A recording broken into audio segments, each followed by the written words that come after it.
Il est 8h10, Lévi sans interdit comme chaque jour. Elisabeth Lévy, bonjour. Bonjour Patrick, bonjour Laurie, bonjour à tous. Alors vous revenez sur cette sortie du sénateur UDI, Hervé Marseille, qui continue de faire des vagues. Il l'a dit hier sur Radio J. Oui, alors il est même président de l'UDI, le parti centriste. Il était donc interrogé sur le climat qui règne à l'Assemblée, où les polémiques succèdent aux invectives. Et les principaux responsables, selon lui, ce sont les insoumis. Écoutez. Particulier LFI est absolument effrayante. Je veux dire, transformer l'Assemblée nationale en camp de gitans, c'est pas les Saintes Maries de la Mer. Alors il a ensuite regretté ses propos, bien sûr, mais bien sûr les insoumis n'allaient certainement pas laisser passer cette occasion merveilleuse de jouer encore une fois la comédie de l'indignation. Ils ont donc fait assaut de mines outragées. La honte, a tweeté Manuel Bompard. Ce mépris raciste doit être condamné unanimement. Cette violence verbale doit cesser, a renchéri Corbière sur un mode assez comique, parce que je me demande comment Alexis Corbière qualifierait un chef de parti, par exemple, qui maudirait le président de la République, ou un député qui accuserait la police, de faire crever la jeunesse.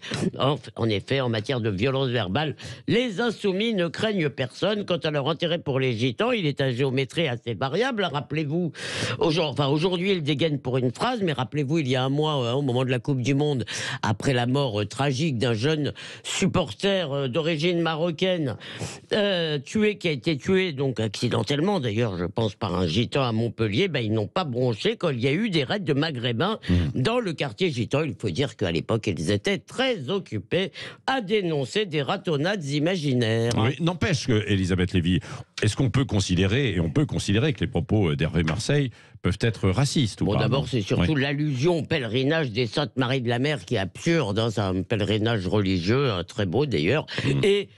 Et ça témoigne de la part du sénateur d'une assez grande méconnaissance de ce qu'est cet événement. Quant à la métaphore du camp de gitans pour parler d'un endroit en désordre, oui, c'est du cliché, c'est du langage de tous les jours, franchement. Je ne crois pas que les gitans devraient s'en offusquer. Ou alors, l'expression « semer le bazar » est insultante pour les honnêtes commerçants de Turquie et d'Iran, parce que ce qu'on appelle le bazar, évidemment, c'est le quartier des commerces. Parler de mère juive pour débuser une mère abusive, ce serait antisémite. Bien sûr, ce sont des clichés, avec peut-être parfois une petite part pour certains de vérité. Bien entendu, il faudra aussi bannir les expressions fort comme un Turc ou sous comme un Polonais, car je suppose que énormément de Polonais sont tout à fait sobres.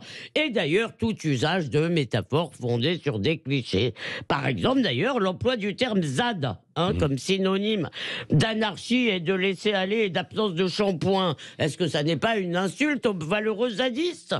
À prendre toute parole au pied de la lettre, à vouloir débusquer le racisme partout. On ne fera pas reculer le racisme, bien sûr, mais on finira tous par parler une langue aussi inodore et ennuyeuse que ChatGPT.